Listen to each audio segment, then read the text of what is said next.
Olá a todos os presentes que estão acompanhando o Simpósio de Melhoramento Genético Animal, que esse ano está com o tema A Eficiência da Produção que Muda o Amazonas.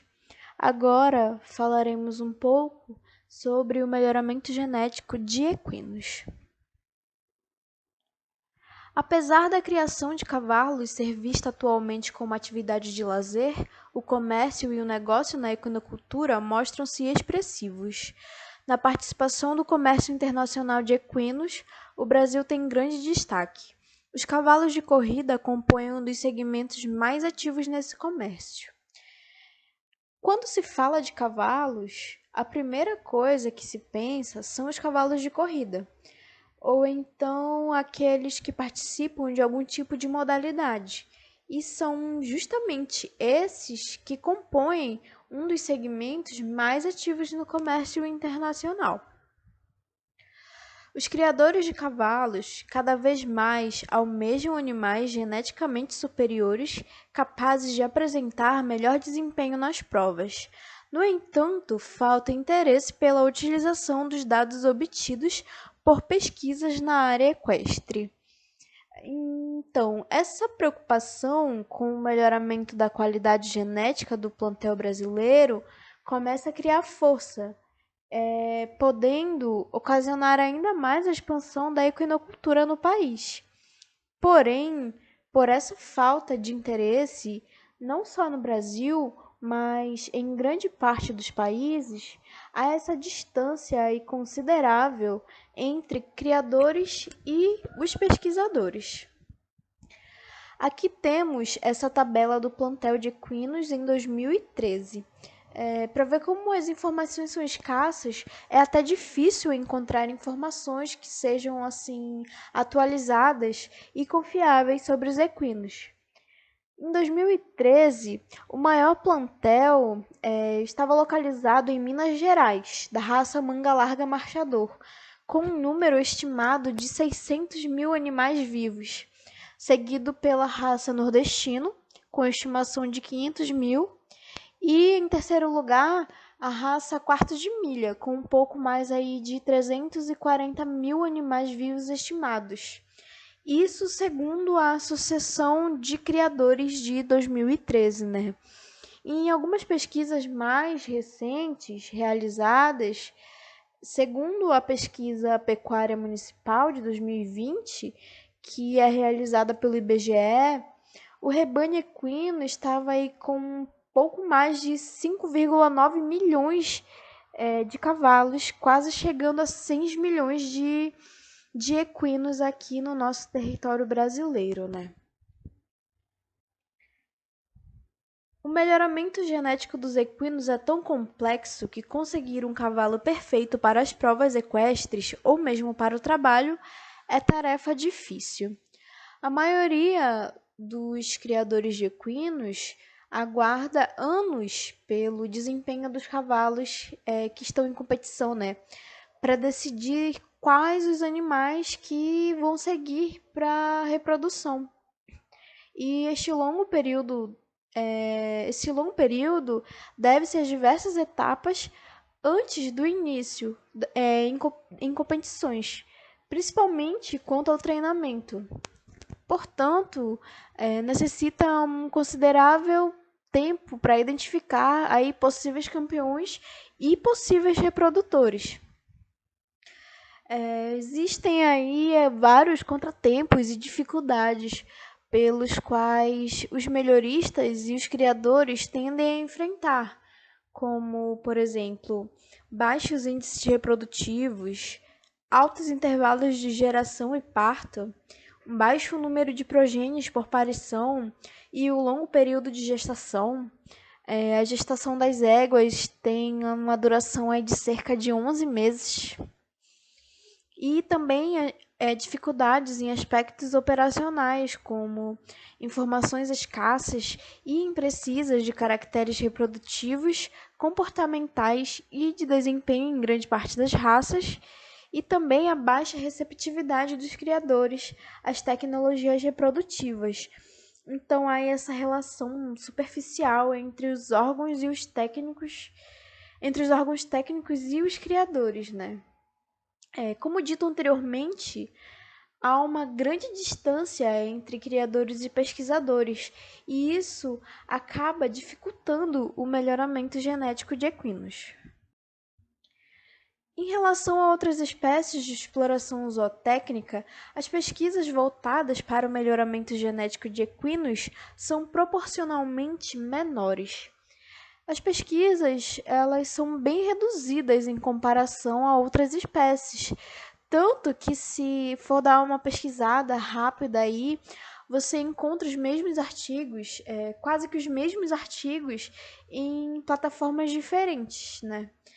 E ainda não existem efetivamente programas consistentes de seleção nas diferentes raças que são criadas aqui no Brasil.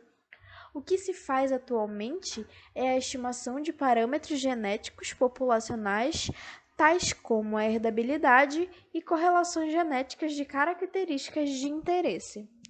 Então, a estimação de parâmetros genéticos como idade ao primeiro parto, intervalo de gerações, ou então o desempenho dos animais nos eventos, né? A herdabilidade ela está associada à importância relativa da herança e do meio, como fontes que influenciam a uma característica.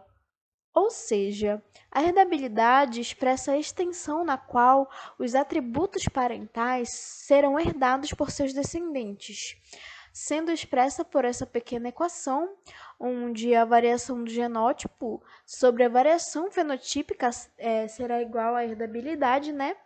E a correlação genética, que por meio dessa equação determina o grau de relação entre duas variáveis.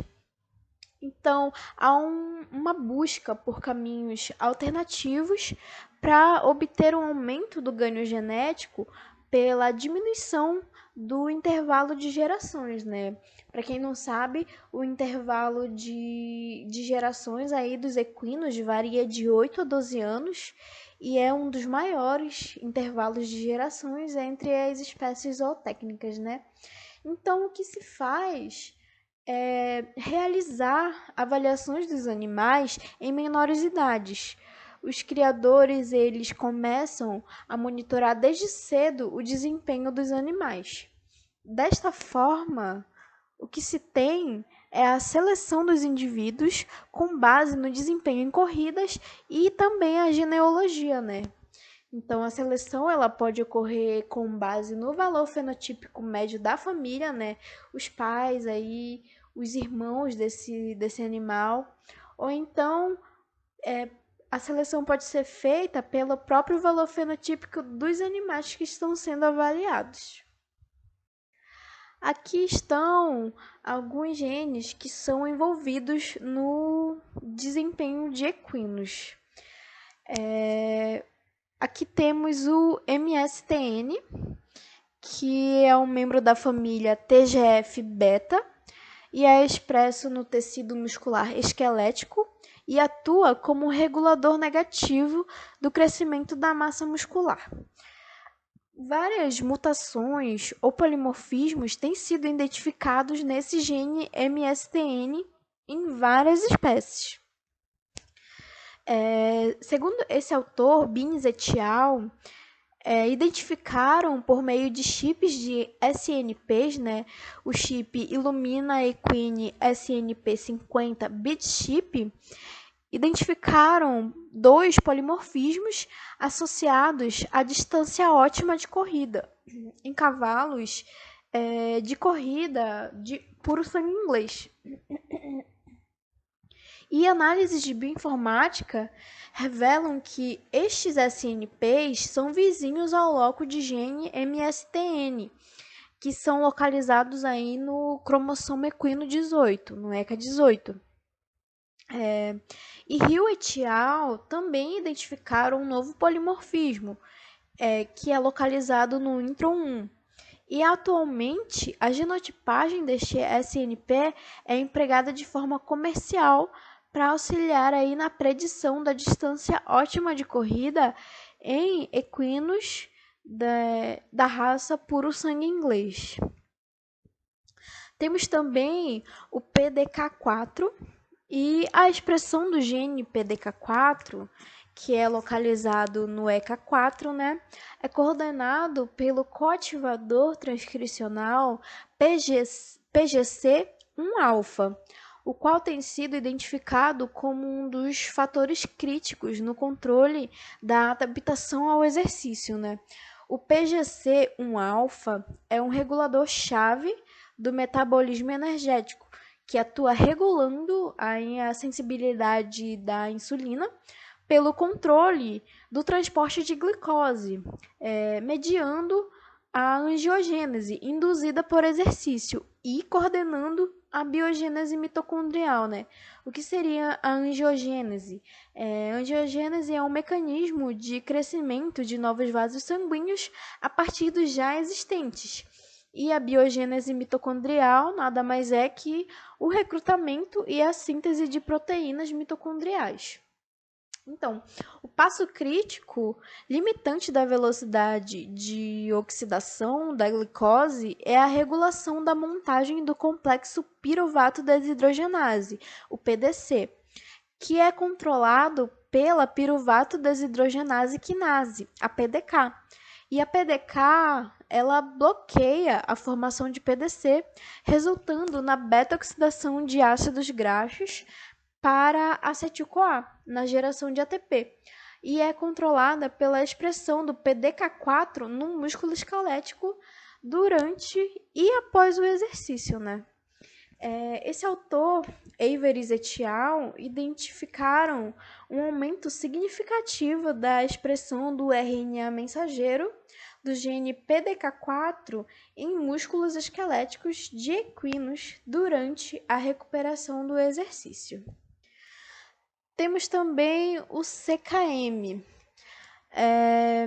O gene CKM, que é mapeado no cromossomo equino 10, codifica um tipo muscular de isoenzima da creatina quinase, encontrada exclusivamente no músculo estriado, e está envolvida em processos celulares energéticos, como a fosforilação da creatina, formando a creatina fosfatada, ou como conhecemos, né, creatina fosfato. Em humanos, esse polimorfismo nesse gene tem sido associado com aumento na resistência cardiorrespiratória.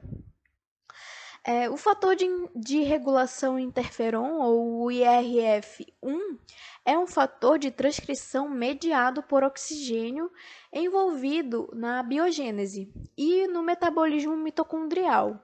E em humanos foi demonstrado ser significativamente ativado após um período de persistência no exercício físico. Então, foi localizado um SNP aí, né, do gene CKM equino, que é localizado no intron 4, que rompe um suposto sítio de ligação desse IRF1. Gu et al. Investigaram o efeito do polimorfismo, desse polimorfismo que é encontrado no gene CKM, sobre a retrospectiva de desempenho em corridas em 148 animais da raça puro sangue inglês e encontraram o alelo A como favorável para a característica, sendo que indivíduos de genótipos A e AG apresentaram-se superiores em relação ao GG, né, do genótipo GG. Entretanto, os autores, eles afirmam que essa associação entre o polimorfismo do CKM e a performance em corrida deve ser testadas em outras populações de equinos antes que essa informação seja utilizada como base aí para outras pesquisas, né? Temos também o COX-412, né? O citocromo C oxidase, ou COX, é uma enzima multissubunidade que catalisa a transferência de elétrons do citocromo C reduzido para o oxigênio na respiração mitocondrial, né? O COX-4, ele compreende duas isoformas, que são codificadas pelos genes COX4 e 1 e COX4 e 2. E tem sido proposto que a regulação ambiental de COX4 2 pode aumentar aí a eficiência da respiração celular. Gu et al. Identificaram a associação entre esse SNP intrônico do gene COX4 e 2 de equinos, localizados no cromossomo 22, e a retrospectiva de desempenho em corridas, podendo esse SNP, ele ser o causador direto da variação na característica. Temos aqui também o gene DMRT3. Então, a família de genes DMRT codifica vasta gama de fatores de transcrição, cuja função vem sendo bastante estudada em vertebrados e em invertebrados, O DMRT3 codifica um importante fator de transcrição na configuração de circuitos, da medula espinhal, controlando o movimento em vertebrados. E ele está envolvido na especificação neuronal, incluindo a subdivisão de células da medula espinhal e no desenvolvimento de uma rede de neurônios responsáveis aí pela coordenação do sistema locomotor, que controla os movimentos nos membros. Um autor, que eu não me recordo o nome no momento, fez um experimento com camundongos e silenciaram este gene, o DMRT3, em camundongos, colocaram eles em esteiras e foi observado que os camundongos aí tiveram uma maior dificuldade de movimentos após o silenciamento desse gene aí, E após um sequenciamento da região, foi identificado um SNP, no gene DMRT3, que está significativamente associado ao tipo de andamento nos equinos. E a ocorrência da variante A desse SNP cria um stop codon e pode se mostrar aí prejudicial para raças de velocidade, o que pode diminuir o desempenho de cavalos em corridas.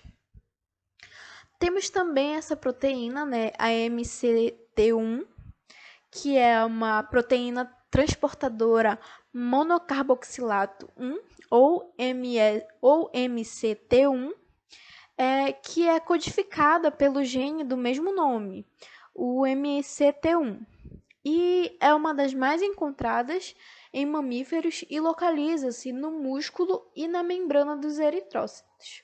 Então, esses transportadores facilitam o transporte de lactato e outros substratos, como o piruvato, o acetato e o beta-hidroxibutirato, para dentro e fora das células, por meio da membrana plasmática. Quando são realizados exercícios intensos, a concentração de lactato no plasma e também nas células vermelhas do sangue varia consideravelmente e pode aumentar muito, tornando os animais aí extremamente propensos a ter fadiga muscular. E essa variação da concentração ocorre devido à taxa de influxo de lactato para dentro das hemácias, o que é dependente da atividade das proteínas MCTs. E a proteína MCT1, ela tem como principal função aí transportar íons H+, e lactato do plasma para dentro dos eritrócitos, o que vai manter assim a homeostase ácido-base e vai retardar a acidose sistêmica e também a fadiga, Então, aqui temos algumas biotécnicas que são utilizadas na reprodução de equinos, como a inseminação artificial, Dadas as vantagens proporcionadas pela inseminação artificial, esta talvez seja a biotecnologia com maior impacto na produção equina, pois um reprodutor pode deixar centenas de descendentes ao longo de sua vida reprodutiva, quando a inseminação artificial, ela é usada eficientemente.